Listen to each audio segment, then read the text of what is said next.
Hello everyone. 여러분 안녕하세요. Welcome to again Mustard Seed Generation 2023 fundraiser webinar series, The Stories We Tell. Whether you're joining us to hear more about the different narratives of Korean Americans or to hear more about Mustard Seed Generation, we are so glad that you're here with us. 안녕하세요, 여러분. 오늘이 처음이신 분들 계실까요? 처음 오신 분들도 너무너무 환영합니다. 잘 오셨습니다. 오늘이 또 두 번째, 세 번째이신 분들도 계신 것 같아요. 이름을 보니까 좀 익숙한 이름들도 많이 보이네요. 여러분, 감사합니다. 오늘도 귀한 시간, 복된 시간이 되기를 소망합니다. 저는 우지원이고요. MSG에서 프로그램 매니저를 맡고 있습니다. 여러분들을 이 자리에 초대할 수 있어서 정말 영광입니다. 오늘 웨비나 역시도 한국어로 주로 진행될 예정이지만 영어를 섞어가도 좋으니 모든 분들 편한 언어로 참석해 주시면 되겠습니다. So today's webinar will be held mostly in Korean, but for those who prefer English, that is completely fine because we always welcome whatever language that you prefer. And we as MSG love hearing and using the beauty of both languages. 자, 오늘 어떻게 한 시간을 알차게 보낼 수 있을지 한번 아젠다로 확인해 보고 싶은데요.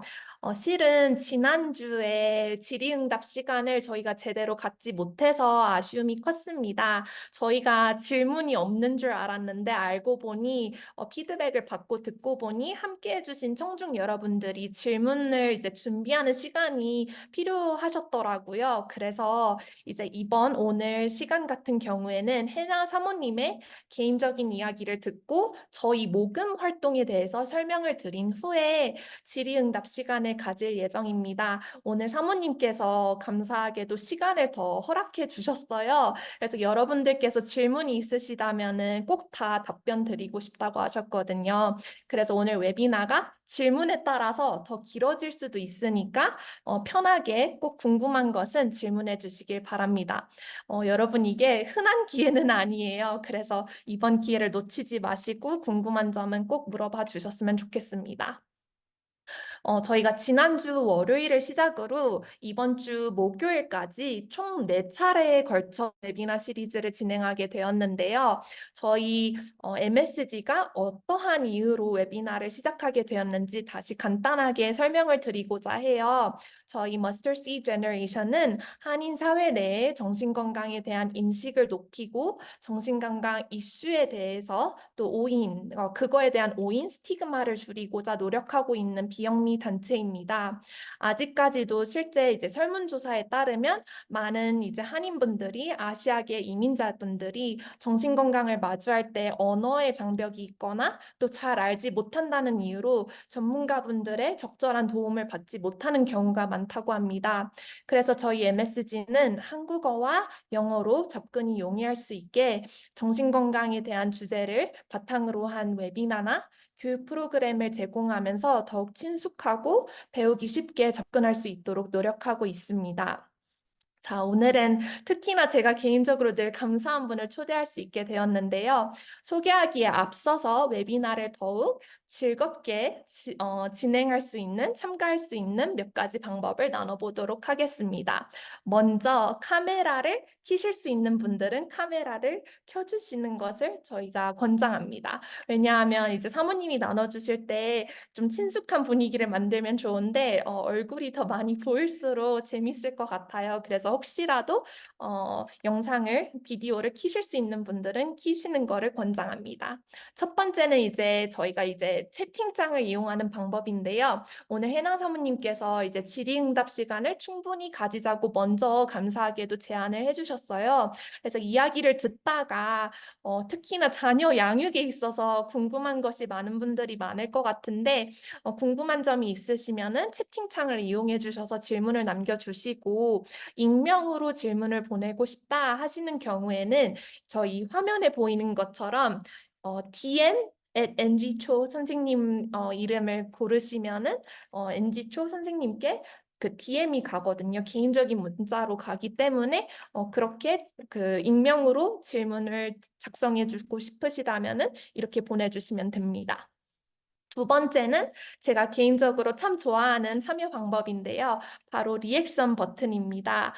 줌에 리액션 버튼이 있는데 하단에 보시면은 이렇게 리액트 할 수 있는 아이콘이 보일 거예요. 그래서 들으시다가 해나 사모님의 이야기를 듣다가 마음에 드신다면은 하트 버튼도 눌러주셔도 좋고 그 밖에 박수 버튼, 엄지척 버튼 등이 있으니 자유롭게 눌러주세요.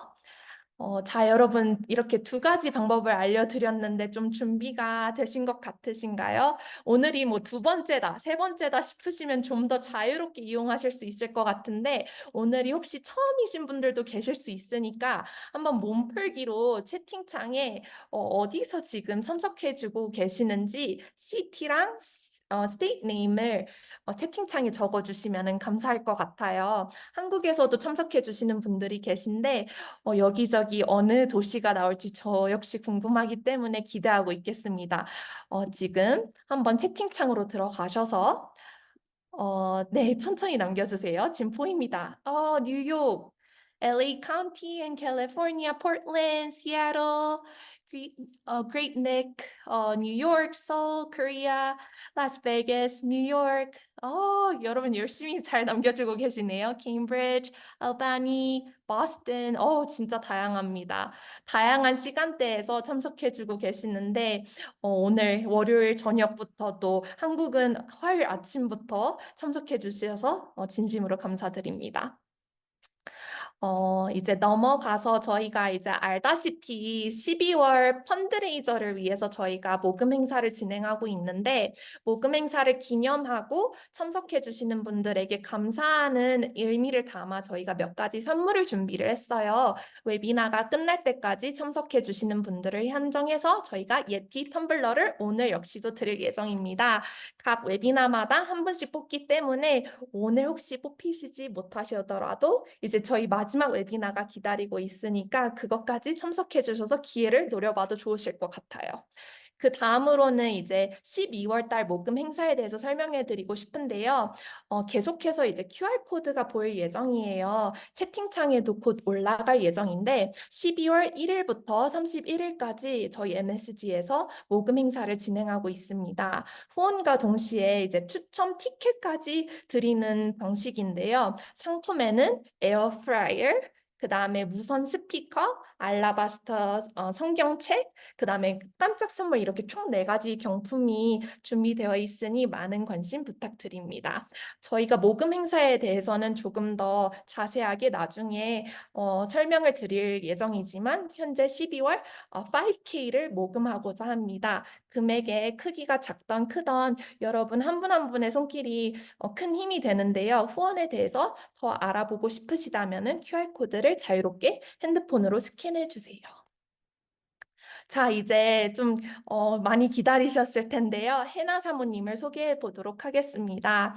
해나 사모님은 4세에서 8세까지 부모님이 캘리포니아에 유학 중이실 때 미국에서 살았다고 하셨습니다. 그 후에 이제 1985년 한국으로 다시 돌아가서 공립학교에 다니며 평범한 삶을 살았다고 하시는데요. 그 후에 이제 아버지가 해나 사모님의 아버지가 은퇴하신 후 대학생이실 때 다시 미국으로 이민을 오셨다고 합니다. 이제 어린 시절의 경험으로 이제 심리학도 공부하고 기독교 상담을 추구하게 되었는데 현재는 이제 한인 커뮤니티를 섬기시는 결혼 가족 상담사 및 사역자로 활동하고 계시고 기독교 상담을 가르치고 계십니다. 현재는 이제 두 아들을 대학에 보낸 후 empty nester로 남편과 함께 뉴욕에서 알콩달콩 살고 계실 것 같은데요. 해나 사모님 나와주세요. 간단하게 인사와 이제 이야기를 나눠주시면 감사할 것 같습니다. 감사합니다. 안녕하세요. 여러분들 만나 뵙게 돼서 너무 감사합니다. 팬데믹 초기에 머스터드 씨 제너레이션에서 하는 내셔널 컨퍼런스를 통해서 MSG를 만난 뒤로 많은 분들과 네트워킹하고 너무 행복한 시간들 보내고 있어요. 그래서 다시 한번 이렇게 디셈버 웨비너에 초청받아서 너무 영광스럽게 생각해요. 인트로덕션에서 이야기한 것처럼 저는 사실 한국에서 태어났어요. 근데 뒤늦게 이제 하던 일을 멈추고 사역에 나서야 되겠다 생각하신 아버지. 그래서 아빠가 이제 미국에 있는 신학교로 오시게 돼서 온 가족이 이민을 오게 됐어요. 근데 저는 그때 셋째였어요. 그래서 위로 언니, 오빠, 밑으로 남동생, 딸, 아들, 딸, 아들. 네, 이렇게 정말 독특한 그리고 계획하기 어려운 그런 어, 하나님이 주신 그런 네 자녀를 데리고 아빠가 이제 캘리포니아 파사디나의 풀러 신학교에 오시게 됐는데 엄마도 공부하시고 아빠도 공부하시고 그때 미국에 처음 왔을 때 13살이 된 언니가 있어서 저희는 집에서 언니의 보살핌을 받도록 돼 있었고 할머니가 같이 오셨어요. 그렇지만 할머니는 연료하셔서 어린 아이들을 돌보시기에는 어려운 상황이었어요. 그래서 저희는 유학생들이 사는 작은 아파트에 7식구가 살게 되었습니다. 제가 그때는 어렸기 때문에 우리가 정말 가난하고 힘든 생활인 줄 잘 몰랐어요. 미국에서 프리스쿨, 킨더가든, 그리고 공립학교 1학년에 들어가서 1학년까지 살고 그것이 제 삶의 전부인 줄. 그냥 그 유학생 커뮤니티에서 좋은 친구들도 사귀고 행복한 그런 어린 시절 보냈어요. 근데 이제 1학년을 다니고 있을 때 제가 지금 생각해 보면 동양인으로서 한국 사람으로서 이해받지 못했던 적이 많이 있었다는 걸 기억하게 돼요. 한 가지 예로 들자면 1학년 때 선생님이 흑인 여성분이셨어요. 근데 저와 백인 남자아이가 다투게 되었는데 저는 그 아이를 선생님에게 일르지 않고 그 아이는 선생님에게 저와 있었던 일을 일르게 된 거예요. 근데 그 선생님은 저에게 훨씬 더 무거운 가중한 처벌을 주셨어요. 근데 그 이유는 무엇이었냐면 내가 내 자신을 보호할 줄 몰랐다. 이렇게 생각하셨더라고요. 저는 굉장히 억울하게 생각이 되었어요. 뭐냐, 한국 문화로는 어때요? 우리가 그런 것을 이르고 이러기보다는 알아서 해결하고, 네, 그리고 그렇게 어른에게 도움을 받는 것보다는 그냥 친절하게 넘어가 주는 것이 더 자연스러웠던 문화였던 것 같아요. 하지만 그 선생님 문화적으로는 나를 내가 스스로 보호할 수 있는 것이 더 중요하게 생각되셨던 것 같아요. 지금 생각해보면 이런 것이 그 연관된 모든 사람들의 문화적 배경에서 온 어떤 판단이 아니었나. 전 그런 생각이 들었습니다. 네, 제가 1학년까지 학교를 다니고 한국으로 다시 돌아가게 되었어요. 저희 아빠는 굉장한 애국자셨어요. 그래서 미국에서 공부를 하면 반드시 다시 우리나라에 그 공부한 바를 나누어 줘야 된다. 이런 사명을 가지고 한국에 다시 돌아간 거는 4년 만이었어요.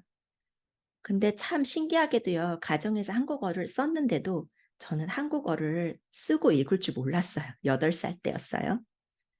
또 제가 정말 소중하게 생각했던 기억은 한국으로 완전히 다시 돌아가기 전에 저희가 미국을 횡단하는 여행을 했어요. 정말 오래된 중고차를 가지고 캘리포니아에서 뉴욕까지 많은 줄을 거치고 또 많은 공원과 미국의 유명한 명소들을 찾아서 한 달 정도 걸리는 그런 횡단 여행을 온 가족이 함께 한 거예요. 근데 제가 지금 돌아보면서 그때 기억이 조금 더 있었더라면 내가 아직 많이 어렸었구나 그런 생각을 합니다. 근데 그 중에서 제일로 어렵게 느껴졌던 곳이 뉴욕이었어요. 뉴욕에 와서는 너무 날씨가 무덥고 힘들어서 제가 택시에서 내리고 싶지 않고 멋진 엠파이어 스테이트 빌딩을 올라가서 보고 싶지 않다고 찡찡거렸던 기억이 있습니다. 네, 근데 그럼에도 불구하고 지금 뉴욕에서 살고 있다는 것이 참 신기해요. 그래서 그런 횡단 여행을 뒤로 하고 저희들이 한국에 다시 돌아왔어요. 근데 저희 아빠가 이제 신학교를 나오셨기 때문에 한국에 돌아오자마자 목회를 시작하셨는데 굉장히 어려운 환경이었어요. 남들과 똑같이 평범하게 공립학교에 들어갔어요. 요즘은 미국에서 살다 오면 외국인 학교를 가더라고요. 아이들이, 그쵸?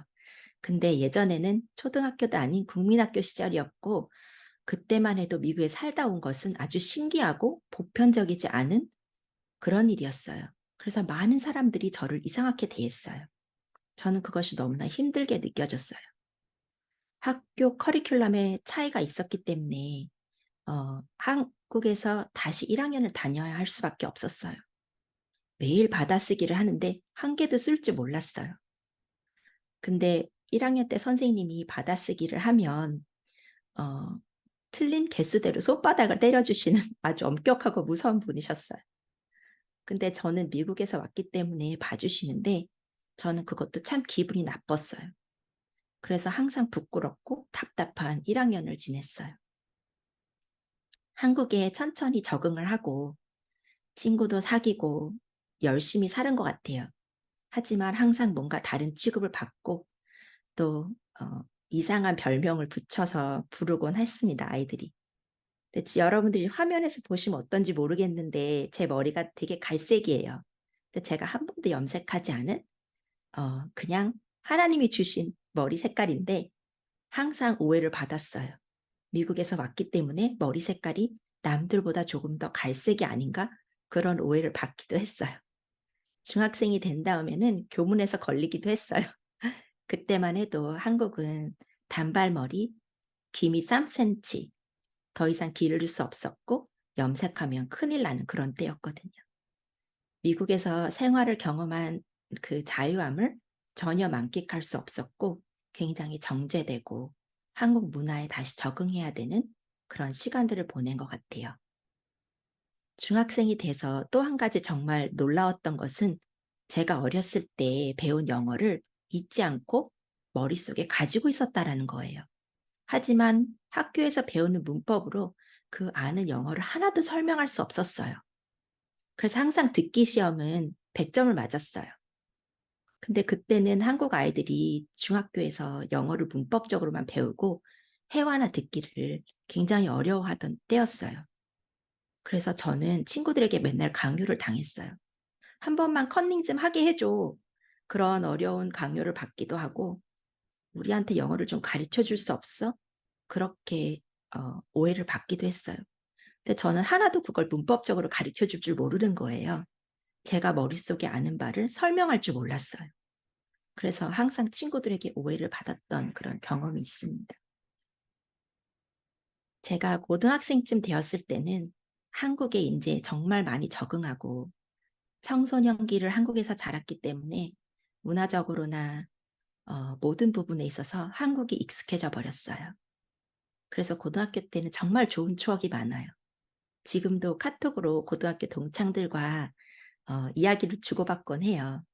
근데 우리가 팬데믹이 되어서 우리 이렇게 친구들끼리도 줌으로 만나면 되겠다. 그런 아이디어를 얻었어요.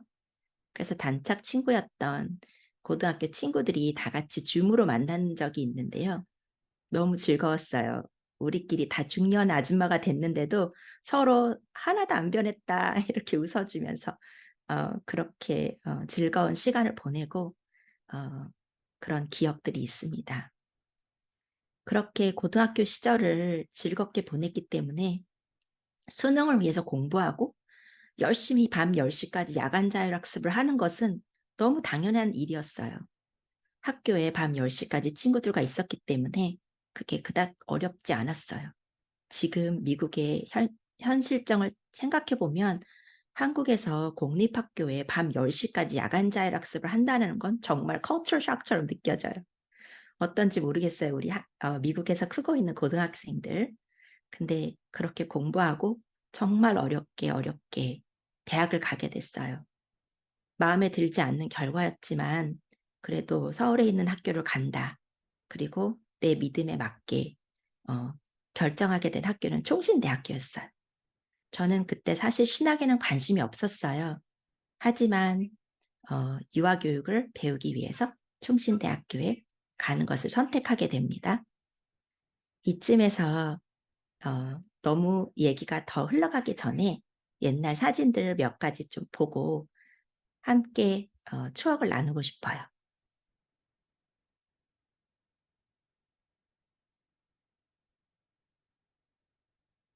화면에 사진이 보이시나요?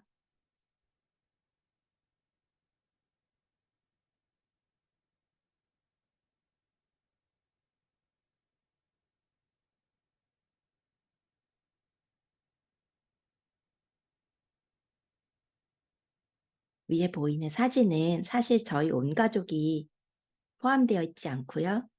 이민 가기 전, 그리고 다시 이민 오게 된 시점에 아빠와 엄마와 저와 남동생만 있는 사진이에요.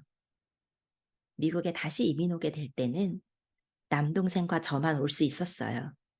언니는 이미 결혼하고 그 다음에 오빠는 군대를 가야 했기 때문에 한국에 남아있게 된답니다. 그 다음 사진 보실까요? 온 가족이 있는 사진이에요. 보시면 왼쪽서부터 아빠, 남동생, 엄마, 언니, 저, 그리고 오빠 이렇게 6식구였습니다. 안타깝게도 함께 이민을 가셨던 할머니는 미국에 아직 살 때 돌아가셨어요. 그래서 천국에 보내드리고 다시 한국에 왔을 때는 저희 6가족이 왔어요. 조그만 사진은 스쿨 포토예요. 그래서 더 큰 사진은 제가 아직 미국에 있을 때 찍은 스쿨 포토, 학교에서 찍어주는 사진이고요. 조그만 빨간색 옷을 입은 사진은 제가 한국에 돌아와서 초등학교 고학년 때 찍은 스쿨 포토입니다. 증명사진이죠. 한국에서는 학교에서 그런 사진을 찍어주지 않았으니까요. 다음 사진은 제가 알기로 아마도 현재 가족인 것 같아요. 그래서 조금 더 이야기를 나누고 다시 한번 그 사진 감상하도록 할게요. 아까 사진에서 설명드린 것처럼 아빠가 제가 대학교 1학년이 되었을 때 선교 일을 하시기 위해서 담임 목회를 그만두시고 미국에 다시 오시기를 결정하세요. 미국에서 공부하고 초청받은 교회가 있었다고 해요. 근데 그 교회에서 부목사로 일을 하시려고 보니까 부양해야 될 가족이 너무 많아서 굉장히 어렵게 느껴지셨던 것 같아요. 그래서 그때 만난 그 목사님과 약속을 한 것은 우리 막내가 고등학생이 되면 제가 다시 선교일에 이 교회에 다시 오겠습니다. 그렇게 약속하셨던 것이 생각이 나셨대요. 저는 대학교 1학년 때 한참 즐거웠기 때문에 아빠가 미국에 다시 이민을 가신다고 했을 때 그냥 네, 안녕히 다녀오세요. 이렇게 하고 싶었어요. 그리고 오빠는 군대를 가기 때문에 한국에 남는다는 거예요. 전 너무 억울하게 생각되었어요. 저도 대학생이기 때문에 기숙사에 살며 한국에 있을 수 있다. 자신 있게 이야기했지만 시집가기 전까지는 가족과 살아야 한다는 게 딸을 키우는 아버지의 생각이셨어요. 그래서 절대로 저는 허락되지 않았습니다. 저는 미국에 왔을 때 다시 뒤바뀐 환경 때문에 또 다시 배워야 하는 영어 때문에 정말 우울하고 답답한 시간들을 보내야 했어요. 7월에 이사를 했는데요. 8월에 다닐 수 있는 학교는 동네에 있는 주니어 컬리지밖에 없었어요. 그래서 커뮤니티 컬리지를 다니고 또다시 유니버시티로 편입을 했는데 그 모든 과정이 너무 힘들었어요. 주니어 컬리지를 다니기 시작했을 때 제가 만난 친구는 21살인데 남자친구와 동거하면서 아기를 임신한 그런 학생이었어요. 그래서 저에게는 그런 모든 어떤 생활의 다름도 문화 충격일 수밖에 없었습니다. 저는 총신대학교에서 유아교육과를 공부하면서 너무나 행복했어요. 저는 아이들을 참 사랑해요.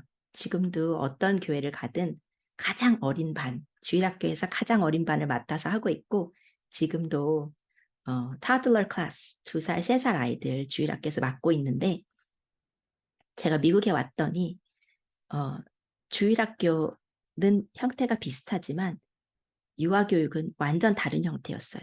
미국은 그 공교육, 유치원도 공교육이기 때문에 early childhood education을 공부한 것과는 좀 다른 이야기더라고요. 전 초등학교 교사가 될 생각은 없었어요. 그래서 제가 심리학을 선택한 것 같아요. 또 그때 당시에 프리스쿨에서 일을 하게 되었는데 보조교사로 있으면서 더 불편하고 어려운 환경에 있는 아이들에게 마음이 가는 것을 봤어요. 건강한 아이들은 선생님의 사랑을 차지하려고 너무 애쓰지 않아요. 하지만 가정에서 사랑받지 못하는 아이들은 선생님의 사랑을 독차지하려고 때를 쓰고 그러는 모습들을 볼 때 제가 더 힘든 아이들에게 많은 사랑을 주고 싶어 하더라고요. 그래서 교사로서 적합하지 않다. 그런 태도다. 그렇게 생각이 들었습니다. 심리학을 공부하면서 제가 또 마지막으로 한 인턴십은 어린아이들을 상담하는 일이었는데 어린아이들을 상담하면서 굉장히 많은 회의를 느끼게 되었어요. 부모님들이 비협조적인 가정의 아이들은 아무리 오래 상담을 해주어도 변화될 수 없는 환경이었음을 깨닫게 되었어요. 그래서 제가 이후에 대학원을 갈 때에는 가족 치료를 할 수 있는 Marriage and Family Therapy를 전공하게 됩니다. 그래서 지금도 저는 LMFT로서 라이선스를 가지고 상담을 하고 있어요. 예전에는 가족 상담을 할 수 있다고 해도 가족 구성원이 많이 나오지 않았는데요. 요새는 조금 더 부부 혹은 부부와 자녀 혹은 자녀와 부모 이렇게 가족 치료가 이루어지는 것을 더 많이 경험하고 있습니다.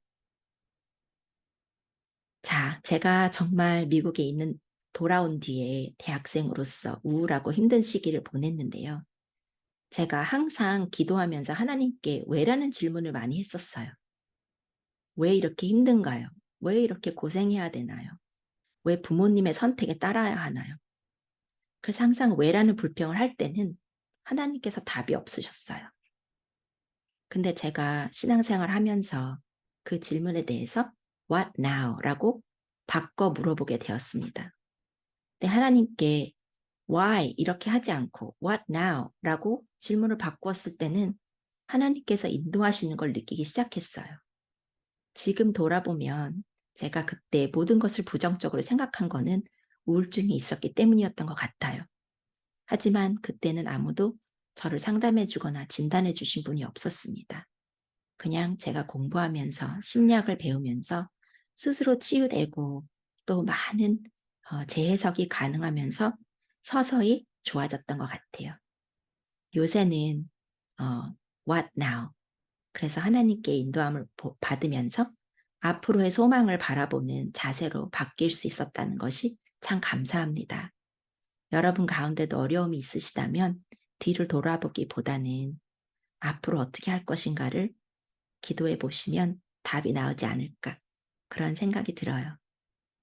제가 이제는 그 대학교 때 이민 와서 다닌 교회에 그때 만난 남편과 결혼하고 두 자녀를 낳고 남편의 사역으로 인해서 또다시 많은 이사를 하게 되었어요.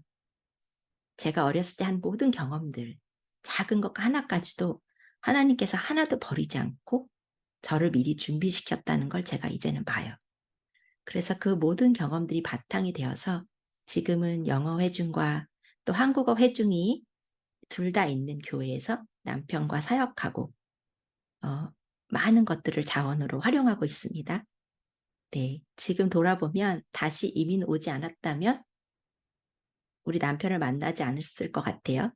그래서 참 감사하고 하나님의 뜻이 어떤 것이었는지 다시 생각하고 또 자녀들을 위해서 감사하게 되는 그런 일들이 많이 있어요. 제가 또한 이민과 이사를 많이 경험했기 때문에 사역으로 인해서 우리 아이들이 겪는 일들, 아빠가 목회자이기 때문에 우리가 타지로 이사를 다니고 이런 많은 일들 가운데 아이들을 향한 그런 소망을 가지고 있었어요. 그래서 잘못되지 않을 거다. 그리고 미안한 마음보다는 고마운 마음. 여러분들도 이민 1세대시라면 그런 경험하실 것 같아요. 그쵸? 자녀들은 훨씬 빨리 적응하잖아요. 영어도 빨리 배우고. 그래서 항상 영어가 부족한 1세대 부모님들이 물어보죠. 네. 근데 미안한 마음보다는 고마운 마음을 갖도록 한번 해보세요. 그래서 엄마가 이걸 못해서 이 서류를 너가 해줘야 돼서 미안해. 그게 아니라 와, 우리 딸, 우리 아들 이런 것도 다 해줄 수 있구나. 정말 자랑스럽다. 고맙다. 감사하다. 이런 마음을 가지면 좋을 것 같아요. 저는 이제 우리 두 아들은 대학생이 되었습니다. 우리 큰아들은 펜스테이트에서 비즈니스 서플라이 체인을 공부하고 있고요.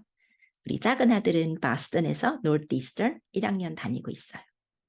근데 두 아이 다 반듯하게 자라서 저를 항상 자랑스럽게 해줍니다. 신앙생활도 알아서 하고 공부도 자기가 스스로 의지를 가지고 열심히 하는 것을 볼 때 제가 너무나 감사한 마음이 들어요. 그래서 우리가 우리 자녀들을 하나님 앞에 맡길 때 그런 어떤 은혜를 경험할 수 있는 것 같아요. 그럼 우리 아까 살짝 지나간 가족 사진 한번 다시 열어볼까요? 네, 지금 현재 저희 가족, 우리 남편 정진호 목사, 그 다음에 우리 큰아들, 영어 이름은 제레다야, 한국어 이름은 현석, 우리 둘째는 제레마야, 그 다음에 한국어 이름은 현성이라고 합니다. 벌써 이 사진도 한 2, 3년 된 것 같아요. 아이들이 크니까 사진 찍는 것도 어렵네요. 네, 그래서 아까 우리 저를 소개하실 때 empty nest라고 그랬는데 empty nesting은 제2의 신혼기라고 해요.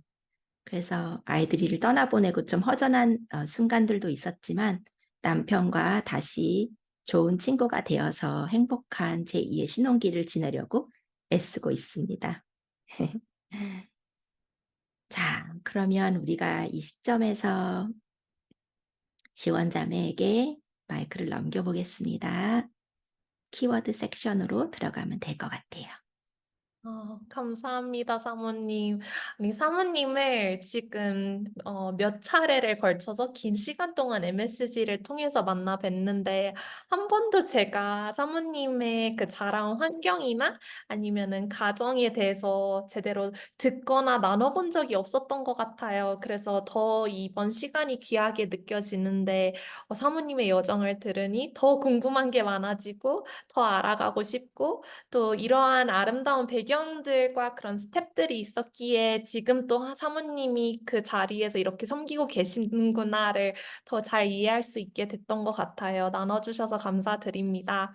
저희가 해나 사모님께서 방금 말씀해 주신 것처럼 다음은 키워드 액티비티로 넘어갈 예정인데요. 오늘이 이제 두 번째나 세 번째로 참석해 주시는 분들이라면은 어떤 활동인지 알 것 같아요. 근데 혹시라도 처음으로 이제 참가해 주시는 분들이 계실 것 같아서 간단하게 이 액티비티에 대해서 설명해 드리도록 할게요. 저희가 이제 키워드로 나눈다는 것은 긴 이야기를 조금 응축해서 듣고 싶을 때 어떻게 하면 좋을까를 구상할 때 이 액티비티가 딱 아이디어로 떠올랐었어요. 이야기를 하다가.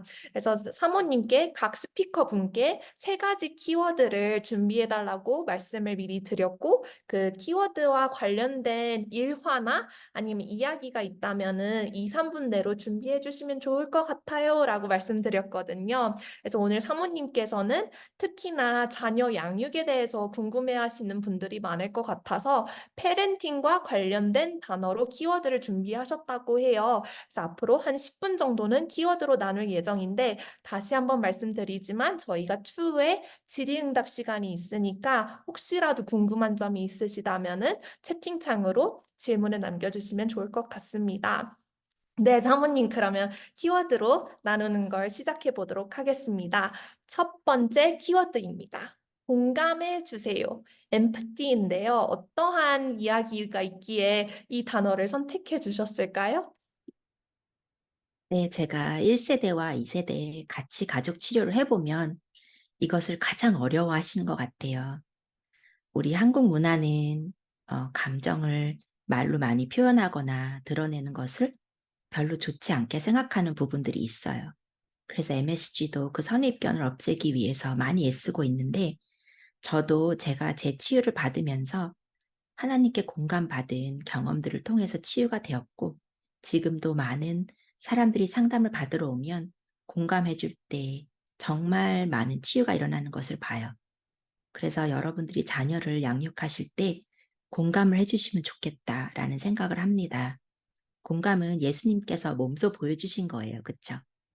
하나님이시대도 불구하고 이 땅에 인간의 모습으로 오신 것은 저희의 감정과 저의 현실을 이해하시기 위한 하나님의 깊은 뜻이 있으셨던 것 같아요.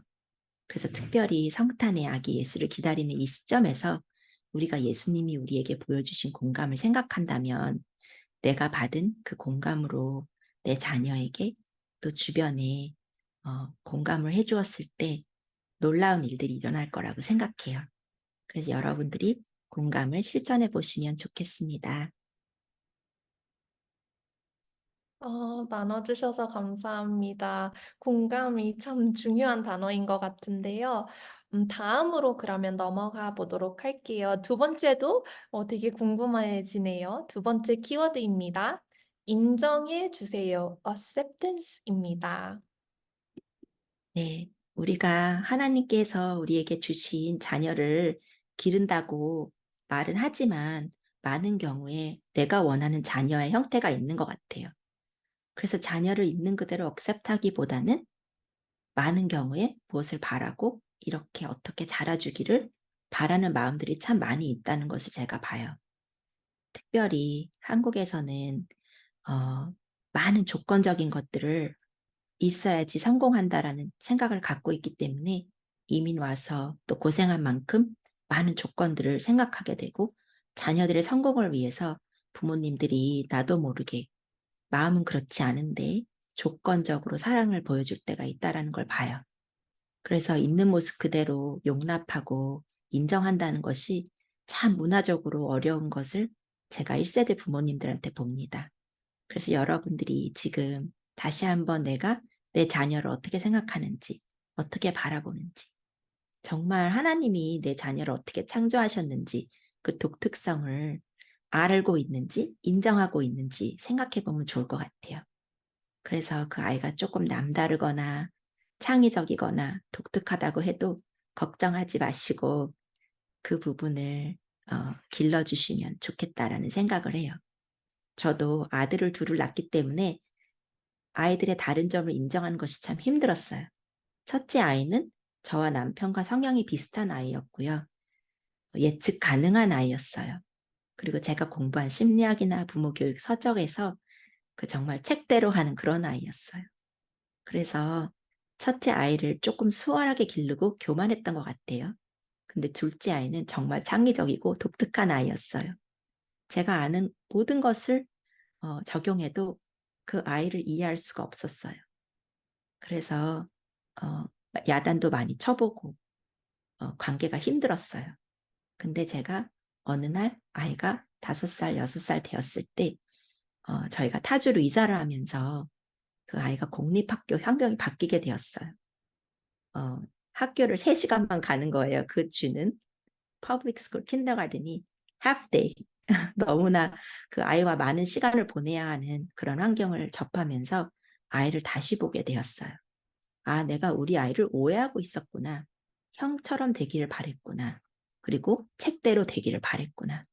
그래서 그 아이의 독특함을 인정해주고 수용해주고 억셉트했을 때 그 아이가 저와 더 좋은 관계를 맺고 지금은 정말 자랑스러운 아들로 자라게 되었어요. 여러분들 자녀를 인정해주시고 공감해주시고 수용해주시면 좋겠다는 생각을 해요. 사모님 감사합니다. 그 자녀 양육에 있어서 진짜 공감과 인정, 수용 다 너무 중요한 키워드인 것 같은데요. 마지막 키워드 준비해 주신 것도 되게 중요해 보여요. 세 번째 키워드로 넘어가겠습니다. 마지막입니다. 내 삶을 나누세요. Share your story입니다. 이거는 부모로서 여러분들이 자녀에게 내 삶을 나누고자 하는 마음을 갖고 계신지 점검하는 그런 이야기입니다. 제가 상담을 해보면 상담을 받기 위해 오시는 많은 분들이 부모님의 이야기를 잘 모를 때가 있어요. 부모님을 향한 원망. 저도 이민을 두 차례 하면서 부모님을 원망한 적이 많이 있어요.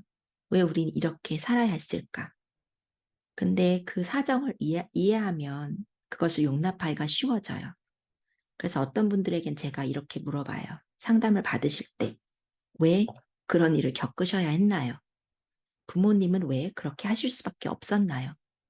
그럼 어떤 분들은, 아, 우리 부모님이 저한테 이렇게 할 수밖에 없었던 건 우리가 이민 와서 이런 일이 있었고, 이렇게 되었고, 직장은 이랬고, 여러 가지 환경의 어려움들을 이야기하면서 스스로 부모님을 이해하는 마음을 갖게 되는 것을 봐요.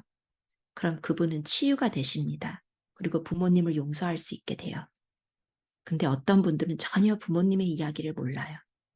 내가 왜 이렇게 자랄 수밖에 없었는지, 부모님이 왜 나를 이렇게 대할 수밖에 없었는지 이해를 못 하시는 분들은 치유되는 과정이 너무나 더 어렵다는 것을 제가 경험합니다.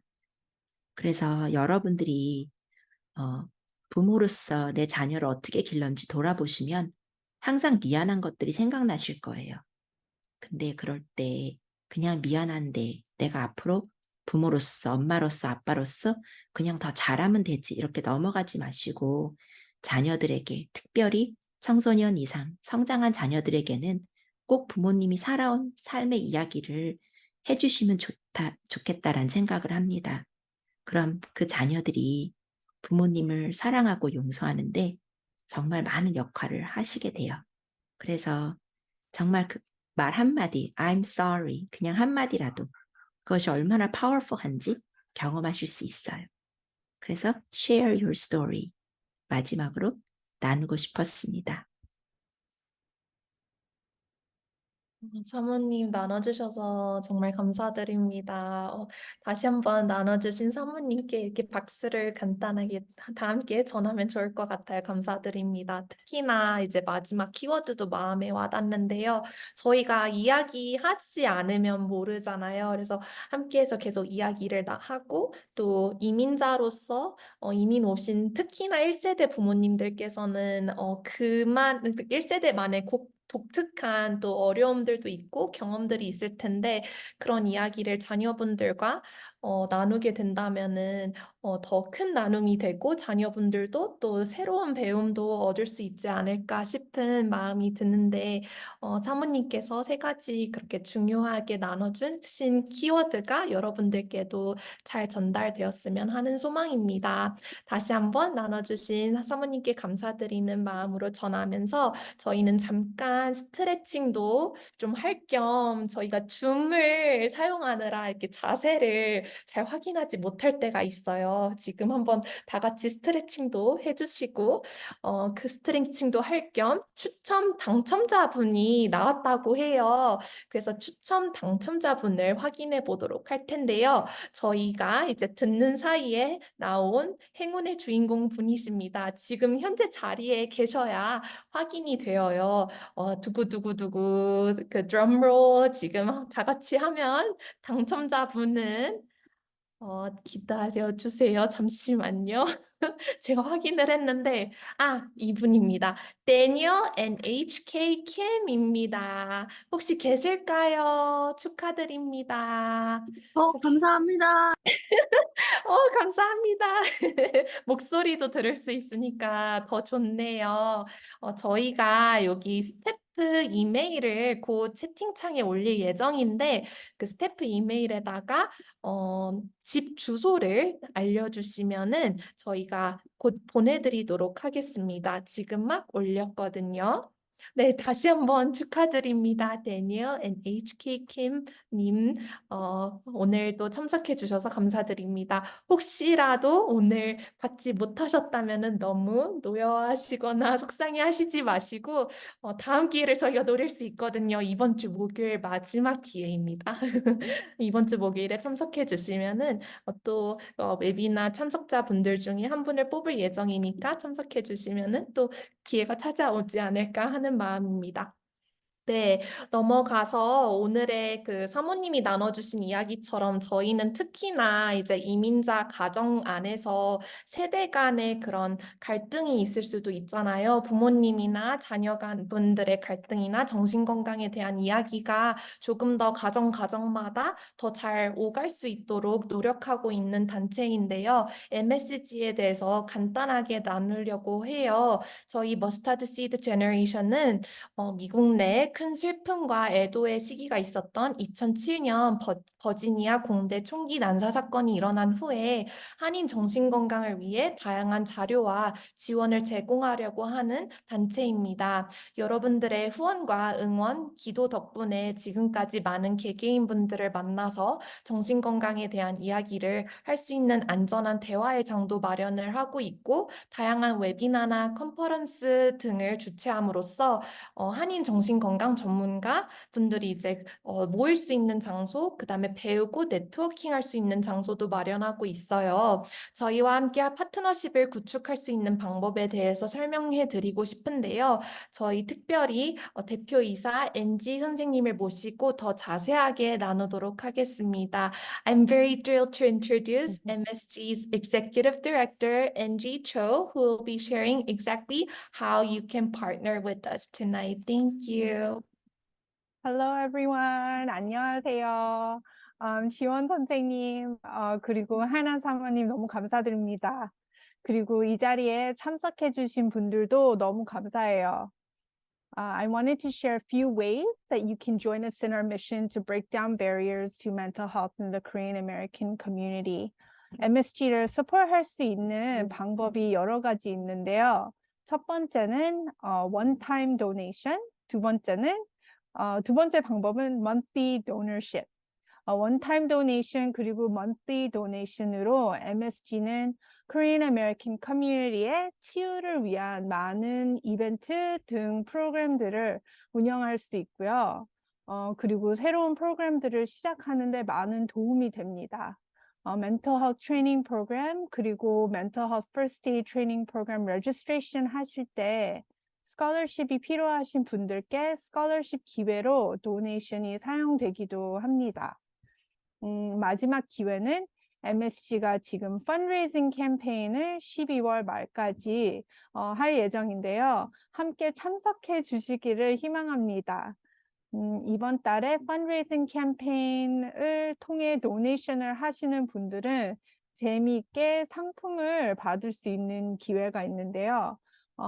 상품은 에어프라이어, 포터블 스피커, 알라바스터 성경 번들입니다. We have quite a few donations right now, and I am so curious as to who will receive these wonderful prizes. 그리고 감사하게도 현재 MSG 보ard 멤버 중에서 donor match를 해주시는 분이 있어요. So this means that your contribution will have double the impact. So please join us now in our mission to break down barriers to mental health in the Korean American community. We are so grateful to all of our donors, regardless of the amount donated. So again, thank you so much for being with us here today. 다시 이 자리에 참석해 주셔서 너무 감사합니다.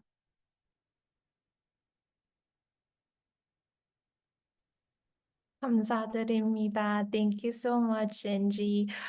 NG 선생님이 말씀드린 것처럼 너무 감사하게도 저희 이사진 분들 중에 한 분께서 정말 generous하게 지금 한국말이 딱히 기억이 안 나는데요.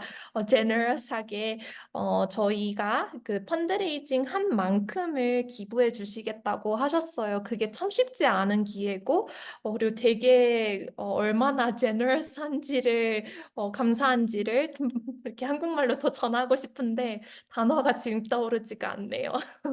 네, 근데 그만큼 저희가 정말 특별한 기회이기도 하니까 여러분들께서 동참해 주셨으면 좋겠습니다. 이게 참 그 연말이 다가왔을 때 저희가 펀드레이저를 하는 게 쉽지가 않은 것 같아요. 하지만 여러분들께 전달해 드리고 싶은 메시지는 금액의 크기가 작던 크던 큰 임팩트가 있을 것임을 약속을 드리고 저희가 지금 현재 하는 일에 큰 힘이 될 예정입니다. 그래서 여러분들의 혹시 마음이 움직이시다면은 동참해 주시는 것을 적극적으로 권유해 드립니다. 네, 저희가 이제 펀드레이저 메시지를 지나가서 맨 처음에 말씀드린 것처럼 Q&A 세션이 있을 예정이라고 말씀을 드렸어요. 여러분들께서 질문하고 싶은 내용이 참 많을 텐데 특히나 패런팅에 관한 내용이라면 많은 한인 부모님들께서 궁금해하시는 점들이 많더라고요. 그래서 지금 한번 생각해 보시고 질문하고 싶은 게 있으시다 싶으면은 저희에게 DM을 보내주셔도 좋고 아니면 전체 채팅창에 나눠주셔도 좋습니다. 질문이 들어왔는데요. 첫 번째 질문입니다. 그 세나 사모님이 답변을 그러면은 준비해 주시는 걸로 할게요. 제가 지금 질문을 읽어드리도록 하겠습니다. 저는 20대 때 온 이민 1세대이지만 아이는 2세대이다 보니까 여전히 갭이 있는데요. 잘 적응했지만 이민자로서 쉽지 않은 삶도 있어요.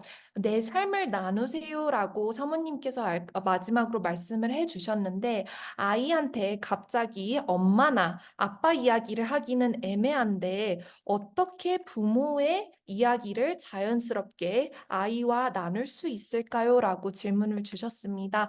혹시 사모님 나누실 수 있는 지혜가 있으시다면 나눠주시면 감사하겠습니다.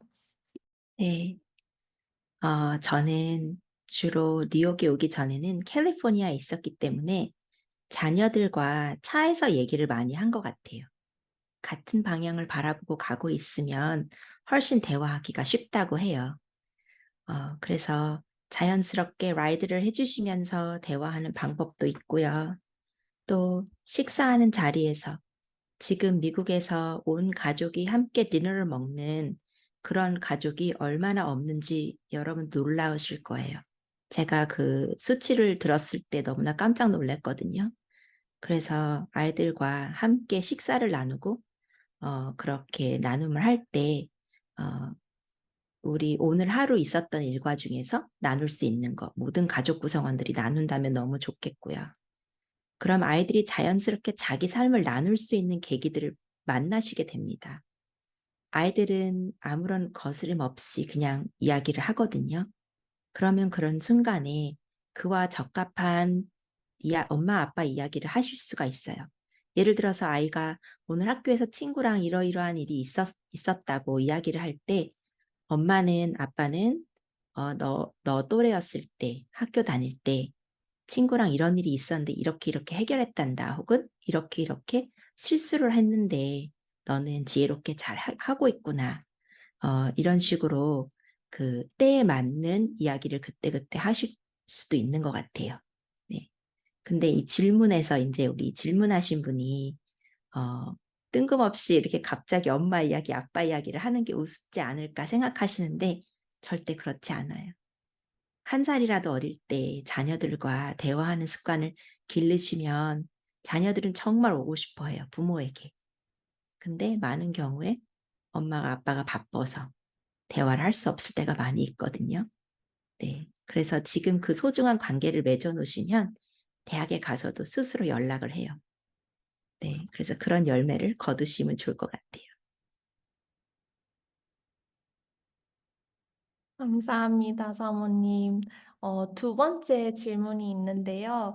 혹시 이제 아이를 이제 대학교에 보내고 나서 어떻게 의사소통을 활발하게 이어나갈 수 있는지 궁금하신 분이 계신 것 같아요. 혹시 박사님만의 팁이 있다면은 나눠주셨으면 좋겠습니다. 네. 첫 번째 질문과 연결이 되는 것 같네요. 어떻게 알고 하셨는지. 네. 참 좋은 질문입니다. 두려움이 많았던 것 같아요, 저도. 아이들이 가고 나서, 그다음에 교회에서 대학생들 사역을 하면서, 참 대학을 가면 저렇게 인디펜던트하게 완전히 떨어져 나가고 방학 때도 집에 안 가고 이런 것들을 많이 봐서 제가 기도하면서 또 이 기간을 준비했는데 평소에 대화를 많이 해야 되는 것도 중요하지만 저는 이제 작은 아들까지도 청소년이 되었을 때 인스타그램을 시작했어요. 아이들과 소통하기 위해서. 그리고 어릴 때도 아이들이 게임을 좋아하면 게임을 같이 하고 아이들이 좋아하는 것이 무엇인지 그래서 아이들에게 소통을 강요하기보다는 부모가 먼저 그 아이가 뭘 좋아하고 어떤 것에 관심이 있는지 그 자리에서 만나주는 것이 진정한 공감인 것 같아요. 네, 그래서 정말 내 아이가 뭘 좋아하는지 아시는지. 그래서 저는 이제 우리 큰아들은 음악을 좋아해요. 네, 그래서 저는 자랄 때 부모님으로부터 세상 음악은 다 좋지 않다고 들었어요. 복음성가만, 찬송가만 듣고 자랐는데 우리 큰아들이 다양한 음악의 장르를 좋아하기 때문에 알지 못하는 요즘 세대 그런 서서 보는 콘서트를 같이 가준 적이 있어요. 너무나 힘들었지만 새로운 경험이었어요. 그리고 정말 아들이 여자친구 생기기 전에 엄마랑 이런 경험을 했다는 거 전 영광스럽게 생각하거든요. 그래서 너무 감사하고 또 작은 아들은 말이 별로 없어요. 네. 그래서 인스타그램을 통해서 소통할 때도 있고요. 그 아이가 뭔가를 포스트하면 저 반드시 거기다 코멘트 달고 내가 보고 있고 함께하고 있다라는 거를 알려줄 때가 있습니다. 그러면 방학 때라도 집에 왔을 때 대화가 참 잘 돼요. 네, 끊어진 적이 없으니까. 그래서 그런 부모의 노력이 있어야 된다고 봅니다. 감사합니다, 사모님. 지금 더 들어오는 질문은 아직은 없는 것 같은데 마지막으로 다시 한번 말씀을 드리면 혜나 사모님께서는 이 Q&A 질의응답 시간을 굉장히 중요하다고 생각을 먼저 제안을 해주셔서 저희가 덕분에 이 시간을 조금 더 투자해서 시간을 보낼 수 있었는데요. 혹시라도 개인적으로 묻고 싶은데 질문이 하나 더 들어왔네요. 지금 보라 선생님이 전체 채팅창에 남겨주셔서 말씀드리도록 하겠습니다. 읽어볼게요.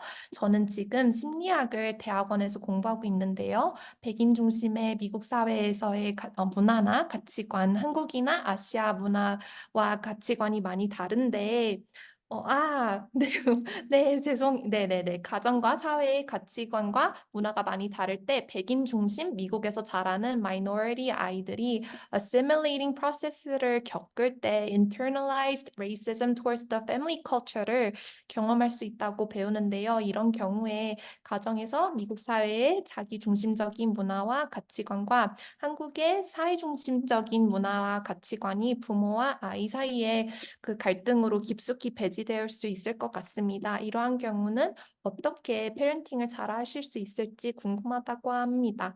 저희가 이거를 anonymous하게 붙일 수 있기 때문에 너무 걱정은 하지 마세요, 보라 선생님. 네, 혹시 답변 가능하실까요, 사모님? 네네, 질문해 주셔서 감사합니다. 저도 지금 HIS 유니버시티에서 기독교 상담을 가르치고 있는데 정말 전 세계에서 학생들이 와요. 그래서 지금 이렇게 공부하고 계시다는 것이 참 반갑고요. 네, 그다음에 미국 사회에서 부모님들은 아직 1세대적인 생각이 있을 수 있어요. 우리라는 어떤 컨셉, 그쵸? us, my family, our house 이런 어떤 한국적인 문화가 있을 수 있고요. 미국은 훨씬 더 인디펜던트 하죠. 네, 그래서 아이들이 뭔가 부모가 허락하지 않았을 때 너네 부모님은 왜 그래? 이렇게 한다든가 비난을 한다든가 혹은 학교의 어떤 방침의 어려움을 겪을 때 그런 어떤 레이시즘을 겪을 수 있다고 봐요. 제가 학교에서 미국에 있을 때 경험한 것처럼 문화적인 것이 다른 것뿐인데 그것을 이제 비난받을 때 어려움이 있겠죠. 그것은 우리 아이들이 독특성을 인정하고 개별 문화를 인정하면 극복할 수 있습니다. 그래서 우리가 어디를 가든지 우리 독특성을 우리 자녀가 가진 어떤 문화적인 배경, 멀티컬처럴한 거라든지 크로스컬처럴한 그런 부분들을 용납하고 자랑스럽게 생각하는 것을 우리가 항상 가정에서 인식을 시키면 아이들이 그런 일을 겪었을 때 내 자신을 바꾸려고 하는 것보다는 그들을 이해시키려고 하는 그런 자신감으로 맞설 수 있다고 생각해요. 네, 그래서 그런 모든 것에서 보호할 수는 없어요. 네, 페런트가 쫓아다니면서 그 모든 어떤 환경 가운데서 다 보호할 수 없지만 가정에서 튼튼한 기반, 파운데이션을 마련해주면 아이들이 나가서 나의 독특성을 인정하고 자랑스럽게 생각하는 그런 방향으로 나아가면 좋을 것 같다는 생각이 들어요. 나눠주셔서 감사합니다, 사모님. 질문이 하나 더 들어왔는데요. 이 질문은 아이가 킨더라 이제 막 여러 가지를 알아가는 것 같다고 합니다. 최근에 죽음에 관해서 알게 된 것 같아요. 어떻게 건강하게 이것에 대해서 설명해 주는 것이 좋을지, 또 그리고 학교나 사회에 있는 bully, crime에 대해서 어떻게 바운더리 세팅을 건강하게 할 수 있게 가르쳐 줄 수 있을지 궁금하다고 하시네요. 네, 아이들이 맞아요. 킨더가든 또 그렇게 4살, 5살, 6살 이 무렵에 또 그런 어떤 죽음이라든가 이런 큰 철학적인 것들을 발견하기도 해요.